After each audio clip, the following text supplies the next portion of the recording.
Hello, and thank you for watching this presentation by the American Iris Society. Please support the organization by becoming a member. Go to irises.org and click on Join. Thank you. Part two. I promised I'd show you my greenhouse peach tree, and there's the peach tree here. And Junior, who was our peach tree protector, unfortunately, we don't have him anymore, but we have two peach tree protectors in training. This is just part of the peach harvest from a couple of years ago. So they're beautiful, large peaches. And this peach tree actually never ever got planted. As you can see down here in the bottom, it's still in its flower pot. It was put in the greenhouse, which was much smaller at that time, just sort of a tiny, it's a fraction of what we have here. And it grew through the bottom and it just made itself at home and it stayed there. And we haven't been able to keep a peach tree alive outside. So this is really nice to be able to have our own peaches, because with the zone 4A, we usually do the best outside we had a peach tree last was about 5 years. And this so happened to be a dwarf peach tree. And it's very interesting is that it was created by a local nurseryman who did his own grafting. And no matter where I search, I can't find anyone else who has for sale or locate any other dwarf peach trees at all.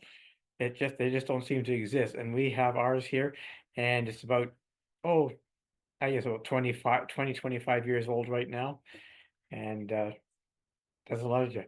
And this is my apple tree that I planted the seed from in 1949. And this isn't the original, this is a clone of a clone. And this is the peach tree. And here's my boys, Jamie and George, creating some apple cider. And this isn't entirely from these apples, but they do have those apples involved in the patch. And this is a picture of the greenhouse I took this morning, in the middle of this afternoon, this morning. And there's a heated part where all the snow is off of it, and there's a snow on the rest of it there. So I put the date down there on the bottom, so it remains on the thing. This is sort of a summary of what we're going to cover today, and looking at some of the genetics that's involved in this, because it's the only way you can really understand it. And I've introduced a couple of new topics for people who are not that familiar with: anthocyanin inclusions, transposons, what the genes do. And look at both the broken color plicata and broken BC. Just to give you an interesting thing, is when you have some broken color irises that have chimera, or sections where the transposon is turned on and off, and the non-plicata, and a good section on breeding, because a lot of people are interested in the breeding. But before starting that, I mentioned last time a number of possible causes of variation in iris. And this was brought to my attention by Tammy Clark. A friend of hers had this one. And when we spent some time looking at it, it appeared to be that it's strip damage. So insect damage can also lead to variations of color that can be confused with, at times when it gets this severe, with actually broken color. Now, anthracene vascular inclusions. Anthracene is normally in the plant vacuole in a dissolved state, but these inclusions or clumps is a situation where on the anthracene, there's two join points on the delphinium molecule where you can attach sugars to it. And which sugar is attached to the anthracene molecule determines actually makes a slight variation on the color. But the ramos sugar, when it's attached to one of these points, can actually link with the ramos sugar on another one to form a solid clump. This is something that discovered by Markham, a scientist down in New Zealand. It turns out that it's been around for a while, but he's the only one who first looked at what was going on that. And this is an epidermal peel that I made of an iris. This is my own slide that I made under the microscope. And you can see in this one that you see the purple, the red there, that's actually the anthracene in the vacuole. But those solid clumps in the middle, those are clumps where the molecules are sort of clumped together in a more solid state. And what it does when it does this is it makes it much darker. And I refer to this as anthracene enhancement using AE as a form for that. What this does is it takes a blue like this and turns it into a very dark purple. So you can't have any black iris without actually having the anthracene enhancement in there. And this example, so this is how you go from having an amina to having a glecta. So what happens in here is on the standards is that the dominant reduction of anthocyanin actually removes some of the dissolved anthocyanin in there to give you this very unusual effect. So it actually so now it's the purple down here now becomes a light blue. And this is how you get your neglecta is actually an amina with the AE gene in it. Now, I mentioned about the dominant reduction of anthocyanin, and that's the gene that reduces the blue into white. So almost all the whites, or all the whites and yellows and oranges and pinks and all that have the dominant reduction of anthocyanin there. We used to have the recessive form, but the dominant one works very much stronger. And what the dominant does, it's an active gene, and it actually adds a component onto the delphinium gene, which changes it into a colorless form. And if it's actually an interesting way to tell whether you've got the dominant reduction of anthocyanin in there is by treat it with a weak hydrochloric acid, and this will turn it blue again. And this can be used for a test for the eye gene. The dominant reduction of anthocyanin standards, IS, and the subscript stands for standards, is the same process except it works only in the standard and not in the falls. But what we can find, I found, is that the I gene for the inhibit of anthocyanin and the AE gene for the enhancement interact together. And you can have 2 doses of one and 2 doses of the other, or 2 doses of both, and you get different effects from that. And it's very interesting looking at that and trying to figure out what's going on in the iris. Now, here we have breakers and garden bride, which is a dominant reduction of anthocyanin. And garden bride is actually a direct child of breakers. And it's interesting because I found that there's a lot of the modern whites just were not very cold hardy. So I wanted to produce a nice white. So the first thing I did was take a white and cross it to a blue. And first generation, first attempt. So this is right out of the garden. You know, it's not usually you get a goal that you want in the first go. And it's very interesting. Garden Bride is exceptionally hardy, and it won the Loomis Award one year in Colorado. And it's very interesting because that year they had a very cold spring, and all sorts of irises were damaged. And Garden Bride managed to get a score of 80 plus, and the next score on this on the Talbot iris was about 59. And actually, probably, I think it's even lower than that. I have to look at it to see. But so first generation, I managed to get my very cold hardy white, which is kind of nice to get, like I say, get your goal. Now, if you take a dark purple like this or a black, and you have the I gene in there, this turns it into a light blue, something like this, like Codicil or Azap. So when you get that pastel blue, you know you have both the AE and the I working together. And what's exactly going on inside there, I'm not quite sure, but this is what you end up getting, is that reduction of anthocyanin. Here's it shows in a situation with the plicata, and here's a chimera that I have of summer camp, and you can see now the yellow underneath there. And over here I have a seedling, and I'm going to talk about this seedling a couple of times in the program, because it ends up being a very important part of my breeding program for broken color. And this is actually a plicata, but you have the I gene here removing it.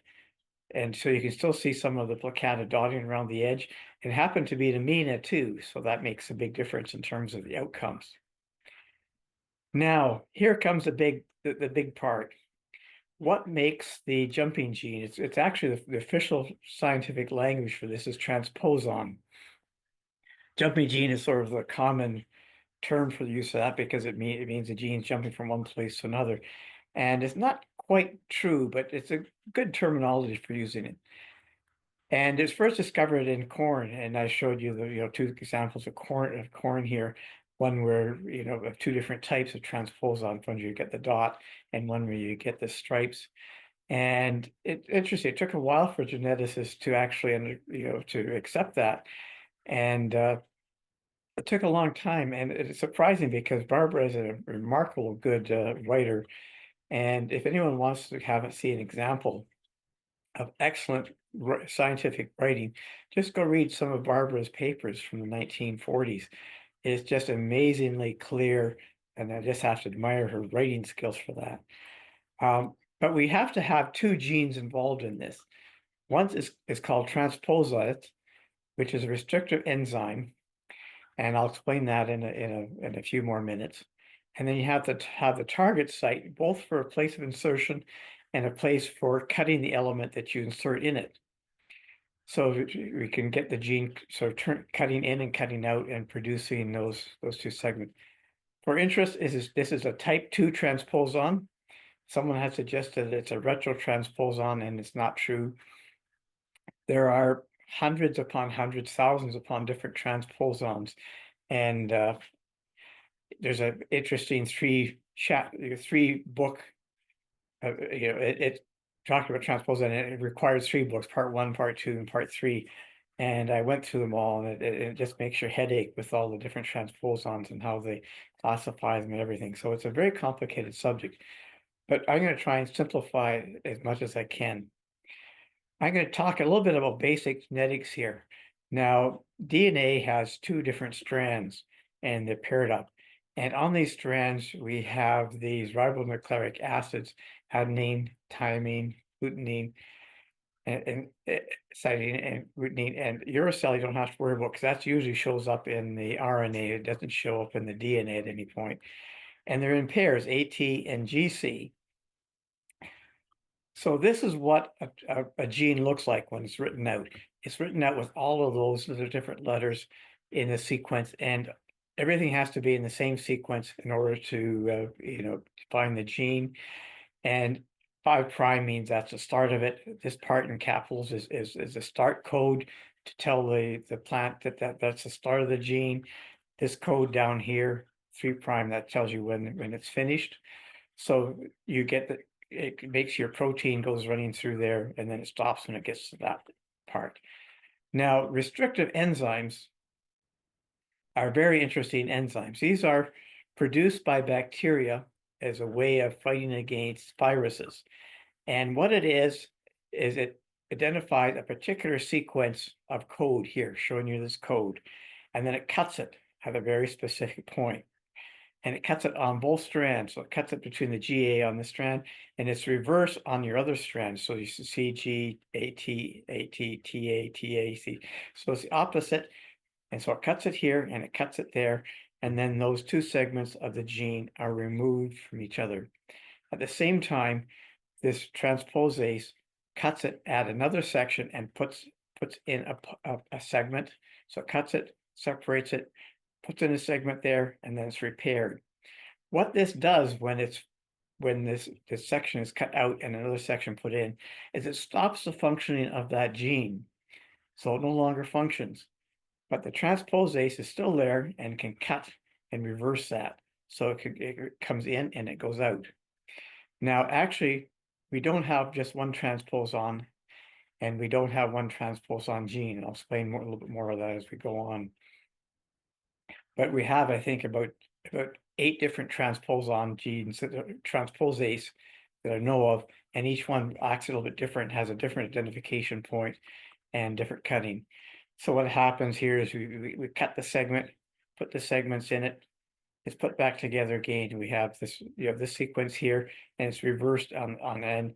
You see, so this segment here is the same as this segment here. This segment here is the same as this, because you have that terminal and repeat, and that's sort of just part of the thing. So it puts it back together again, and the gene stops functioning. Now, there's been a long sort of controversy about where this gene was actually located. And people originally thought that it was in the plicata gene. And so there's all this looking at plicata genes. But unfortunately, I think looking at it as being in the plicata gene and being a plicata gene, has actually hindered the advancement in breeding for broken color. And I'll explain some more of that as we go on. Now, the transposon is produced, it's actually located in the AE, the anthracene enhancement gene, the gene that turns a purple into black. You know, that makes your clumping in the center. That's the AA gene, and that's actually where the transposase and transposon is located right in there. So it's a separate gene, and I call it AET, and it's a dominant form. So all you need is that one gene to act. And a lot of people have been thinking that transposon are kind of a recessive gene. You need two to get your response. And that's not actually true. It's a dominant gene and you only need one. But what's important is the background that you put it on, because it has to have a receptive background in which it can display and show. It can be both in the plicata or the non-plicata iris. It can be on any of the carotenoid pigments, the white, the pink, and even sometimes on the light blue and purple. Now, here's I'm using an MTB here because we know this one is a recessive form of anthocyanin. So it's all four A's, the recessive form. A is one for the transpose. And there's a transposon placed on top of that recessive white. So what you have is the four recessive genes to produce the white, and then the AET gene in there to produce the color. This is your regular anthocyanin, which is, just one copy of the anthocyanin, and these other three can be recessive forms or could be another copy of the A, capital A. And there it is when you've got the transposon gene in there and you turn it into the near black. Now, many of the broken cultivars around are, at least the older ones, newer ones we're getting a lot more of the non-plicata broken colors. But it's on the plicata, and this is a classical plicata gene, plicata, and this is batik. And this is an example of batik with the where you've got a chimera, or actually where the transposon is turned off in this section here, and you can see the plicata edging on here, and I got a close up here, which I can't see on my slide because it's. Now I've given you some different examples here. Now this is a tall bearded seedling of mine, which is this plicata based, and Mama's Angel, which is a glaciata, which is one of the plicata parts.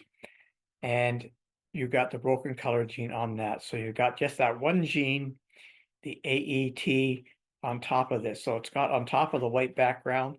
So you can see the nice color on top of the white background. Here's scrambled. This is an MTB.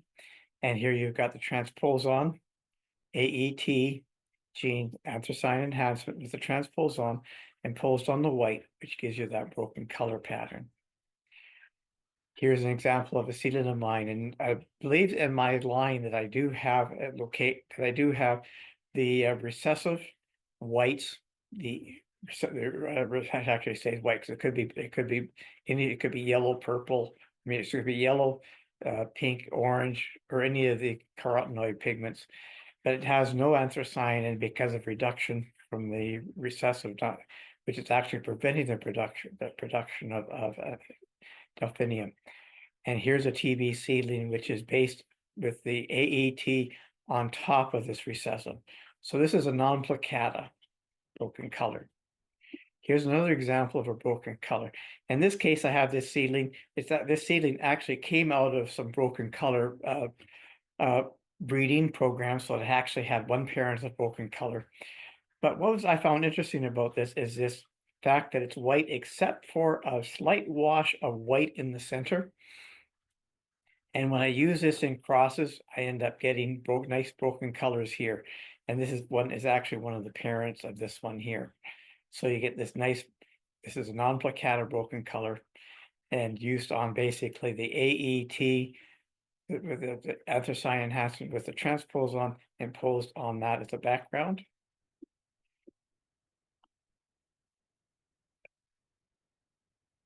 Not sure what's happening here. It seems to be going backwards. Okay, there we go. Now we can get a variation in the frequency and duration of transposons. So here's three different examples. Don't doubt Dalton. And I don't know if many people consider this a broken color or realize that it actually is. But it's a broken color and it has small white purple dots on it. Here we have meant to do it, which is a non-plicata one, but it's showing you, sort of a mix of it. And then we have one here where we have a very solid. Now, what actually happens is we don't have just one transposon. We have a number of ones, and each one is different. I don't know how many we actually have in irises, but we have several. And I don't know whether it's the same transposase which is acting or a different sequence of genes, or probably both. But each of these are actually a different gene. They're all broken color, all involve the transposon being placed in the AE gene, because that's where it shows up. But we get these different mixes of color. Here's another example of one with Gary Schagel, the virus fanatic. And this is a parent with, crossed with dilaughing, gave him this broken color seedling. So again, that minimal color of anthocyanin in there, the wash, however we get it, and you don't get it, it produces enough of background to allow us to have the AET gene on there to express the broken color. I've had these sort of broken color irises around for a long time, and this is what they're basically based on. And this is a seedling, and told you earlier that I'd bring up this seedling again, and here it is again. And this is basically the AET gene on here. And what happens is it's just active just on the falls in this case, but it's very pastel and not very dramatic. And sometimes you see it and sometimes you don't. So this is a very frustrating seedling because I know it's there and I've used this seedling a lot in breeding, and it's proved to be very productive. But unfortunately, it seems to produce a lot of the seedlings which are very much the same. And I've managed to get past that now, and I'll show you that with some of the later things. Here's an example of we're having a light blue background. So this is actually one copy of AE, one copy of I, which reduces the enzyme to produce a light blue. And on top of that, we add an AE with a transposon on it. And this is now able to produce a broken color with that light blue background. We can even get it on a purple background. And this is one by Ava Toth, which I think is extremely interesting. Not all that dramatic because of the colors is not showing a large contrast, but very interesting genetically because it means that you can actually, in the proper circumstance, get a broken color with the AET gene being placed on top of a regular blue. And I think that's very exciting and quite interesting. Went through that slide. I'm not sure if I have two copies in there.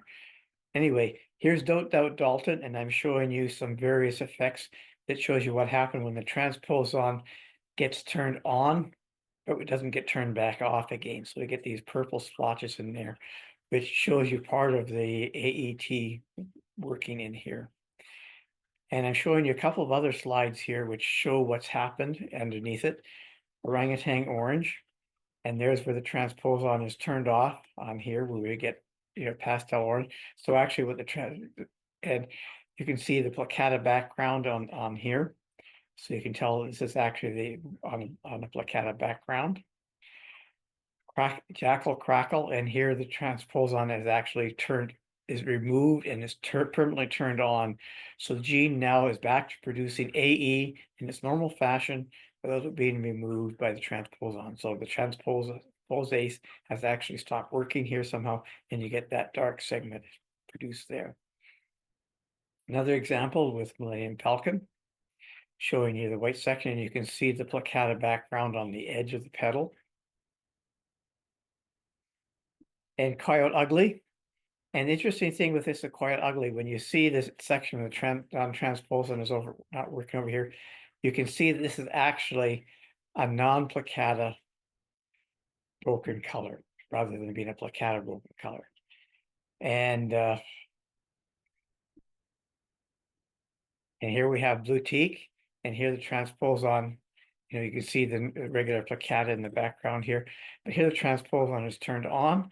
So now we get the whole color iris being blue. So the AE is now working, with the transposon actually being removed from the gene, so it doesn't jump in and turn it off. So we don't get that mix of colors, of the color being turned on and off. We just have it permanently on. Another example was two contango.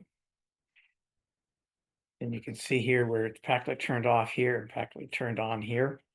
So AE is turned on, that function here, and the AE is permanently turned off over here. So it's very interesting. I find looking at these ones, because it gives you an understanding of what's going on in here. Wizard of Odds, which is basically a non-plicata from Paul Black, one of his early ones that he had produced. I don't know if that's the first one, but one of his earliest ones. And there you see it, the AE is removed from that part, and the AE is permanently function there. So AE is permanently turned off in this section and permanently turned on in this section. So it reduces that mix of color. Here's an MTB scramble, and you can see what happens here when we turn it off. We get that normal pattern. It's not solid white because it's solid purple, because that's not what we have in this. This is more like the species color, like we get with the Iris variegata regina.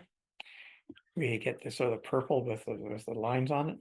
So there, the AE gene is functioning. It's not being turned off by the transposon. Minnesota mix-up kit, and here's again another section where the AE is present. Again, showing you the spotted pattern is actually a transposon, and it's producing a speckled pattern. Maria Tormenta. And here in this situation, we have the I gene working, which actually reduces the color to produce. So you have the AET producing the variegations, the broken pattern, and then you have the I gene removing affecting the anthracene and then turning into a very pale color. Here we have the IE turned off, and then you've got the AE is acting there and showing you the dark color. Zip Sing Zowie. And this is, I'm not so sure this is more than just a variation on the color with it being expressed more here and less here. And you can see the sort of the variation in the pattern. Raspberry Silk, showing the other one of the same sort of variation on the theme. Baboon Bottom. GNU Blues. And this is a very interesting one because it's showing you again on the light blue background. We've got the broken color pattern expressed, and there's where the AE gene. We got actually two AE genes involved in here. We have one AE gene making this purple, and then we have the I gene remove it and make it light blue, and then we have the AET adding on to the color to give the broken color, and then we have the AET gene stop working here. So we have just AE, anthracene enhancement, so that just makes it the dark purple. Another example with Mosaic Madness. Another example with Little Sprite. Another example with Peach Jam. Another example with King Tush, and I'm not quite sure what to make of this because basically when I look at King Tush, it should be a plicata, but when we have the AET not functioning here and AE not functioning here, we get a pure color with no edge of the pattern. So it may be a glaciata because I'm pretty sure this is a plicata broken color based PT, broken color one. Full reflection. Adi Da. IB by N. Sminger, one of his early ones. Now here's GNU, and here's GNU with where the I gene is being turned off. So that means is that the now instead of being reduced to a pale pastel color like this, we get the dark purple and white. And here it is GNU again, which is actually a sport of GNU. So here we have it changing from this, so this situation we have a sport where it actually became a permanent thing for GNU again. Here's canoe again, and there's what happens when the AE gene it stops working because the transposon permanently disables the AA gene, and now we have a dark purple plicata based on that. Hot dogs and mustard showing very dramatic difference. And batik is one of the ones that is very unstable, and you see all sorts of different examples of that. And here's half and half. Here's it when it's turned on. Here's when the AA gene is disabled, and this is where the AA gene is functioning. And there's a one where you can, again, another one you can see the sort of the mix of the effects. Also have the same thing with Gnu again, which actually has batik as one of the parents, and the glaciata is the other parent. Species glaciata, plicata, or Palladium. Here's one of my seedlings of mine. And I found this interesting because this is actually a yellow-based plicata with the AA gene on it. And what happens is that when you have the AAT transposon gene as well as the I for the inhibition, you get that sort of mix of colors. So when you get that overlay on top of the yellow, you get this sort of brownish tan color. And when it's missed, you can just see the yellow around the edge standard. And here's two more examples of broken color where you have the I gene functioning in addition to the AE to produce these sort of very pastel colors. So that's actually what's happening on when you get those ones. I showed you the seedling earlier, and I talked about this particular iris that I was going to bring it up again. And when this was crossed to Peggy Ann, this is how I got my seedling here. And I'm quite proud of the seedlings. This is one of the, I've used this an awful lot in breeding. I'm going to show you that as we go on. And so this is plicata with the eye to remove some of it. So the eye is working here and making, so it takes, so basically you've got Peggy Ann with the eye reducing it, and this is what you get. When you're breeding for broken color, one of the most important factors you have to look at is whether it's a plicata or a non-plicata type of broken color, because that makes a huge difference in terms of your breeding. If you breed the two of them together, you very seldom get a broken color. You can, but it's kind of like a by accident or mix up color, kind of like getting a plicata out of a regular breeding two irises don't show plicata and you get a plicata drop out. So you can get it. But a number of people have tried that and they get absolutely nothing nothing in terms of broken color from it. And I think this is part of the frustration that has been going on for a long time with the broken color. Because people have believed it was in the plicata, use the plicata, or if you breed two broken colors, then you find you get no broken colors from the seedlings at all. But you don't need to cross broken color to broken color because the AET gene, the transposon gene, is actually a dominant, but you just need the proper background to express it on. You need to be either recessive for anthocyanin or have minimal anthocyanin, and the direction of the crosses will not make any difference in terms of expression because this is a nuclear control gene, but more on that later. The direction of the cross is important for plant characteristics as the plastid and mitochondria. This can have a big effect on cold hardiness, plant vigor, and height and branching. And part of the reason being is that we have three sets of genes in an iris. We have the genes that are in the nucleus, and we have the mitochondria over here, which has its own set of genes. And it says chloroplast here, but it's chloroplast is a form of plastid. And these have its own set of genes. And the plastid and the mitochondria genes are only in the maternal plant. I mean, they can only be passed onto the gamete from the maternal plant. They don't get inherited at all from the pollen plant. So we have to get them from the pod parent. The mitochondria are primarily involved in plant energy, production, and control, but also very important in cold hardiness.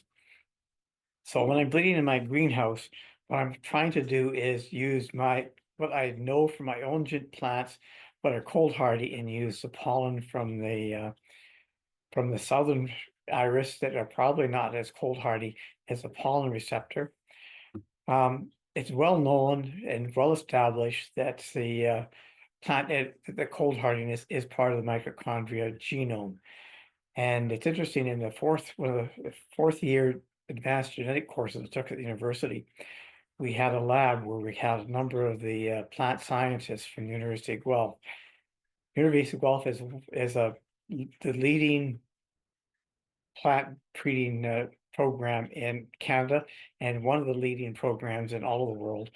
And one of the labs, we had a number of the plant breeders for for canola, asparagus, corn, a whole bunch of other different breeders, all in the lab. And I asked them about this, and because I know I was doing it with irises, and I was curious about it. And every single one of them did the same thing.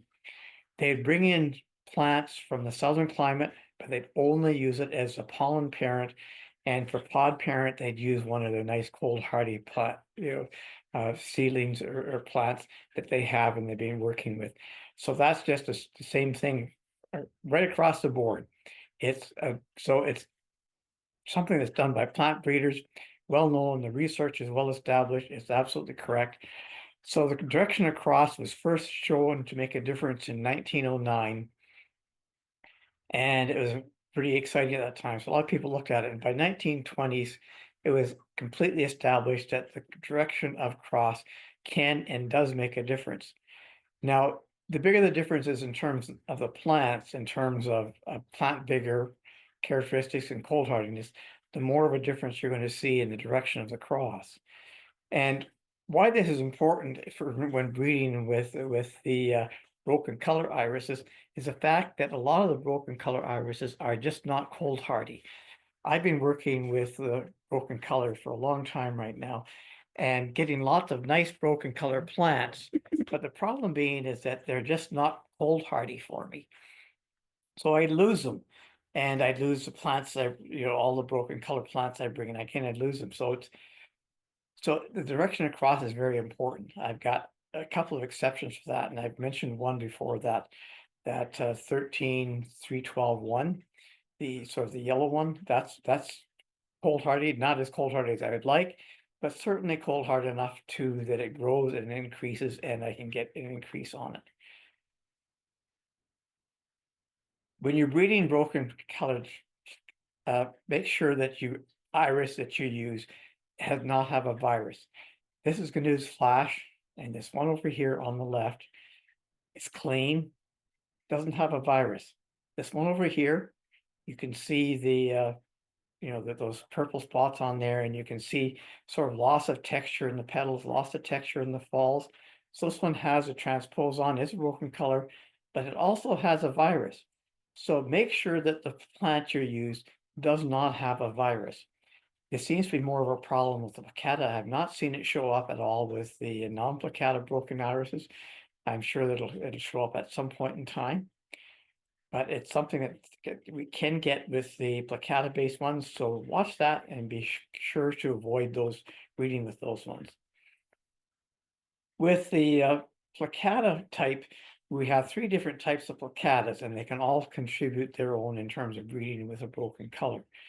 We have the glaciatas, the classic plicata, the fancy luminata, and the luminatas.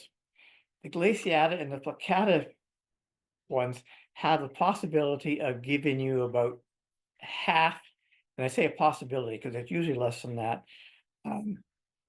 Sometimes it depends upon what you use and a number of other factors involved there.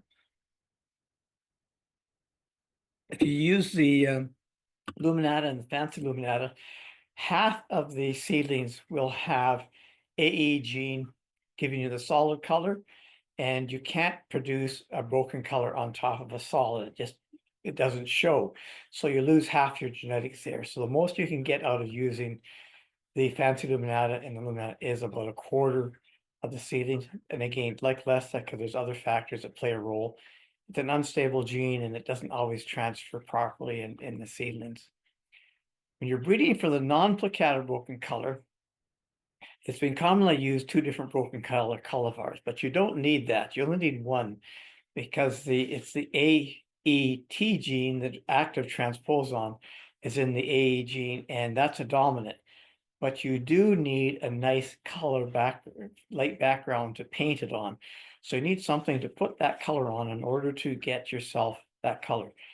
You can have up to half the seedlings, and I've actually had more than that in some of my crosses, where I used one of the minimal ones with a sort of like a very pale blue center cross with a broken color non-plicata one. I got slightly over half on a number of the seedlings. So far, we haven't seen any virus on there. Here's some of the different ones that I've used, which have produced nice broken color patterns when produced. This one here, what I talked about, when I cross that with a broken color, I've gotten almost 3/4 of the cross actually had broken color seedlings in them. And I'll show you that cross later on. This is the recessive reduction of white. This is one which is a background, and I suspect that this is a recessive reduction in there. I'm not positive, but I strongly suspect so. And this is another one that's produced. If we found that we can also get it on light blue and purple, but that's a bit unpredictable, and I wouldn't suggest choosing that as a primarily choice for it. But you certainly can experiment with it, and you may get lucky and get one. But again, you're going to have the darker background, and I think they show up more dramatic with the light color. Now, I called this section out of the blue, and I didn't know where to put it in, so I just sort of threw it in here randomly. And these are ones, by say out of the blue, in the sense that these seedlings are broken color and they showed up out of nowhere, in the sense that neither parent was broken color and there's no history of broken color on it. So like I said, the transposon gene with transposons, we probably have a good number of them out there, and each one's a little bit different, but you only have to have one of them. And it's possible to have two different ones in an iris. And I haven't seen any good examples that can show two different types of broken color. But very interesting to see what happens when we get Dalton crossed with something like dilapping or another one of the non-plicata broken colors, to see what sort of mixes we get out of those. Here are two more sort of out of the blue ones. This is one by Bailey Scholler that he shared with us and gave me permission to show the slide, and very dramatic and very beautiful. And I'd love to see that one produced in commercial production. So I hope it's a good grower, and I hope somehow it gets into production. Now, I showed you this seedling earlier. When crossed with Mama's Angel, which is a glaciata white. This is a plicata breeding program because this is a plicata. So now over here, we've got this seedling, and it doesn't have that recessive, or it doesn't have that dominant reduction of anthocyanin present, which produces that yellow. So now we get that purple. But also what we get is a nice clean background. Since the glaciata doesn't have the plicata edging on it, we now get a broken color that does not, this plicata, but it doesn't have that plicata edging on it.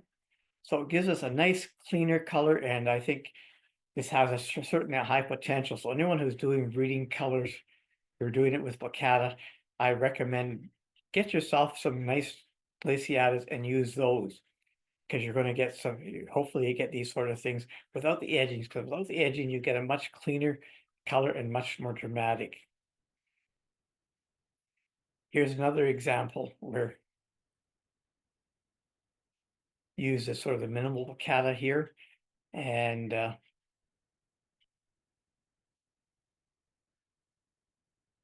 my good old iris here. And we get this one here, which is again another one which produced, for some reason, this one didn't get any of the dominant reduction of anthocyanin there, so we get that. And here's another example of crossing with a glaciata. Unfortunately, this one is not on a glaciata background base, as you can see the plicata markings in there. But again, I certainly recommend using a plicata glaciatiform with plicata in the cross. Again, you only need one broken color in the cross. You just make sure that you have something that you can paint the background on.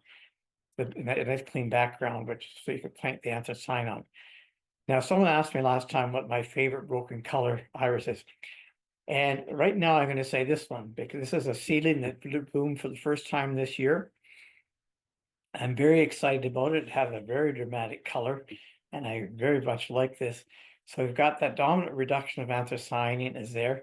This also has a dominant reduction of anthocyanin. So this is a nice hardy plicata that has a dominant reduction of anthocyanin. So it reduces it doesn't take the color out entirely, but it reduces it quite a bit. And here we have one with the dominant reduction of anthocyanin, the I gene involved. So it produces a beautiful color, beautiful form, beautiful shape to it, and very, very striking. And I hope this proves to be cold hardy, because I'd really like to be able to continue working with it. And it'd be nice to, at some point down the line, to be able to introduce and sell that one. This is a one that sort of out of the blue. And I'm just showing the background here because it came stitches here. And this is a Dancy plicata or Illuminata plicata coming from a plicata background. And it produced that sort of very interesting broken color on that. And unfortunately, this one doesn't look to be too cold hardy, so I might not be able to use it in breeding or get very far with it. Here's another one of my broken color seedlings.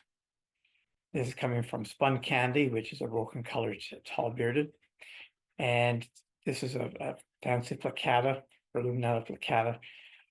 And this we get one here with the AE. This is a plicata base. An exciting thing that I'm finding in this and I'm working on is laced on top of the broken color. So I have a number of the laced ones. This one has a lot of lacing on it. This one has some lacing. They have some of the same background on them. And I have about 4 or 5 different laced ones or semi-laced ones. So that's another sort of project that's in mind, is they get broken color laced. This is a plicata based breeding too. I'm showing you this one. This is an example of a cross I made back in 2008, and showing you some of the variations on it. This was in what I was using on the non-plicata broken color lines on some of the very faint ones. And this just shows you a mix of the color that I got from the seedlings. This, you got this one, and this one showing your broken color in different sorts. It's very pastel. So it's not very dramatic. This is, again, not very dramatic. And these ones I probably should have used for breeding, because they probably are a recessive reduction of anthocyanin. And I use this one, which is also important in the breeding program. So I use that one quite a bit. And here's a very nice broken color coming out from one of these pastel ones that I have. And you see the hybridizing tag there, because I used it extensively in the hybridizing. And it sometimes produced something which is your dramatic colors, but often it was not very dramatic. This was a pod parent from it, which I was quite sure was recessive reduction of anthocyanin. This comes from some of the ones from Ring Around Rosie and those type from Ernst. And this is what I get from it. And what I get is on the flowers, I get a lot of flowers that have that half and half petals on them. And this is actually a broken color rather than a chimera. So it produces quite nice. And I'm hoping again that that's going to be cold hardy, and hopefully it'll be able to produce some nice seedlings from that. Around the Sun crossed with this one, and this is actually a broken color, although it's hard to see because again, it's very pastel and not very dramatic, but it has produced a very nice non-plicata broken color seedling. So I quite enjoy that one. This is Ragtime Singer. And this is a broken color. It took me a long time to realize that, because I didn't have broken color in the seedling. So in some respect, it's out of the blue.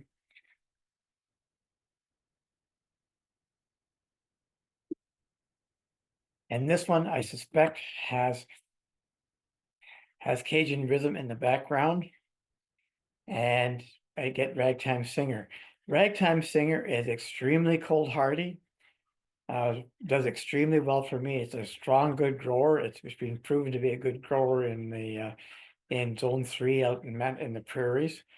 And here's just to show you some of the variations of Ragtime Singer. So these are all different flowers from it. So it's hard to recognize this as a broken color, but until you start looking at all the variations on it. This one is the most dramatic, but it's not that doesn't get common. So we get a wide variety of variations, but extremely cold hardy and has been really, really nice in terms of breeding. When I finally realized what I've got here and breed it to some other non-plicata broken colors, I get some very exciting things out of it. And here's Ragtime Singer, Time Big Break. And here's just an example of some of the seedlings I've got from it. I'm very interested in following up with this one because I'm not sure what's going on in there. But I'm suspecting that this one's going to be very useful in breeding for broken color. So I've taken this one and I've bred it on a broken color, and I'm waiting for this year. I should be seeing some of the first seedlings bloom from that. So that should be nice and interesting. And here's this one here times Die Laughing. And this has got a very pastel broken color on it. And I get all sorts of nice broken color seedlings from this one. And again, I get a lot of them that have this half and half color. I'm not quite sure why, but we get a lot of them which have that, and it's very consistent. So it's not a chimera, it's a broken color pattern, and very interesting to get that sort of almost half and half, and that should be very exciting. And here's one that I'm getting, and I have on this cross, I had about 20 irises, and I had about 15 of them were broken color. This is one that it seems to be the best of a bunch. Again, this is sort of like that light thing I told you before. I pointed out earlier, and I was using that in a cross, and produces extremely good irises. Here's 3 more from that cross, all very exciting and very interesting. In terms of plicata versus non-plicata, in terms of with plicata, we seem to get more, the individual irises seem to be more consistent in terms of expressing their colors, in the sense that we get more broken colors. With the non-plicata, we can get a number that are nice sharp contrast, and a number which are kind of washy and not higher. We get more contrast in colors with the plicata than the non-plicata type of broken color. We also get darker colors with the plicata. With the non-plicata, I find that we get a high frequency of the broken color seedlings and the crosses. We get a higher variation in the terms of colors and color patterns we get. We get more carotenoid backgrounds on it in terms of the yellow, the pinks, the oranges, and so on. And it also tends to be better growers in the cold climate for whatever reason. Cajun Rhythm is one I mentioned earlier, as I suspect. I really like the fact that the color is very variable in terms of expressions. At almost but not quite broken color. So I've been working with that one and getting some interested in it. I'd have a number of very interesting seedings from that one, in that line that I don't have pictures of, so I can't show you. But I'm getting that variation in the yellow. So again, that's something I'm working on. And if we can get broken color with the yellow as well as broken color with the anthocyanin, that should prove to be, again, much more exciting on it. Here's an example where we're getting some Clan McCarroll, one of the Ernst ones. I say these Ernst ones I've used, like Clan McCarroll and Double Ringer and the Ring Around Josie, and I find those ones, I've been interested in doing a lot of breeding with that and finding some interesting things from that. But when I cross it to Raspberry Silk, which is a plicata base, I get this one, and I get variations on the yellow. So you notice on the edges here, you got some places where it's shown and some places where it's not. And I'm not sure whether it's, why we're getting that, but it's something very interesting to look at. We also have this one where we have sort of the variations on the yellow, and it might be just that this is just it's not there on the halves, but we do get that sort of mix of color. And again, I'm going to repeat this cross because this seedling didn't make it. But I have repeated this cross, and so I'm looking for getting more from that and see what we can find. So just a summary, the broken color can be on many backgrounds. but it needs to be a light background in order to be dramatic. The broken color gene, as I currently see it, is in the anthocyanin enhancing gene. It's not a plicata gene, so we can have very many variations. The broken color can be on a carotenoid pigment, but can be in a carotenoid pigment, but we don't currently have any, and we're sort of be nice to get those and working on them. There are various factors which can produce irises multiple colors in a random fashion, not necessarily broken color. Chimera, Roundup, viruses, identifications, random factors like insect damage. And here's some resources to use. The World of Iris, reading ornamental plants, and of course, Iris Hybridizers group on Facebook. And there's a new book which I saw, looking at, I just ordered today, where it talks about also using